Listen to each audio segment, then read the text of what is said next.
eCapitol News Director Sean Ashley has been following budget talks and other developments at the Capitol.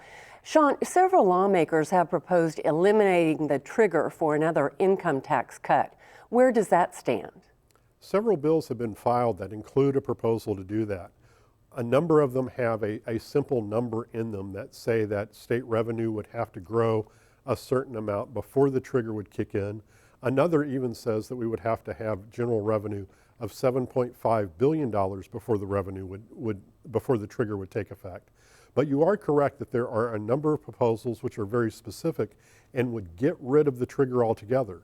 That means the individual income tax rate would stay at 5% rather than dropping to 4.85% at some point in the future. We're also hearing a lot of discussion about fixing Real ID and approving some sort of plan to give Oklahoma teachers a pay raise. What are the chances of those things happening early in the session? I think the legislators want to see those things move fairly quickly, particularly the Real ID issue. House Speaker Charles McCall has been quoted by some media outlets as saying that could happen as early as the first week of the legislative session, the week of February 6th. The governor has also indicated a willingness to move forward on that issue quickly, and both House and Senate Democrats have said they would like to see it resolved as quickly as possible as well. Senate President Pro Tem Mike Schultz said on Friday that he believed it would be March before they would be able to put a bill on the governor's desk, but that's still moving pretty quickly as far as the legislature is concerned.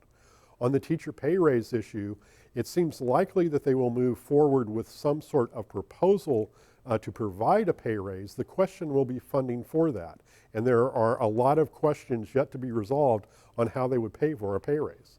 It's also been a hectic first week in the nation's capital. How much do lawmakers think the new administration's policies will impact Oklahoma? You know, that was something I really wasn't expecting to hear until we heard from the Senate Republicans on Thursday.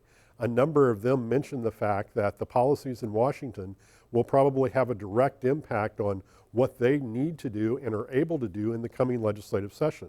For example, Senator Eddie Fields pointed out that we could see less regulations on business, which may mean Oklahoma in turn can reduce some of its own regulations.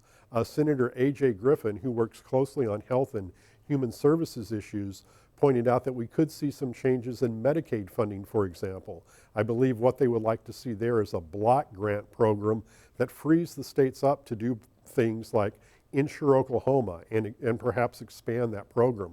So I think what they're hoping to see from Washington is a lessening of the control over what Oklahoma does, and then the legislators themselves and the legislature stepping in to propose what they would say are Oklahoma-based solutions to these various concerns.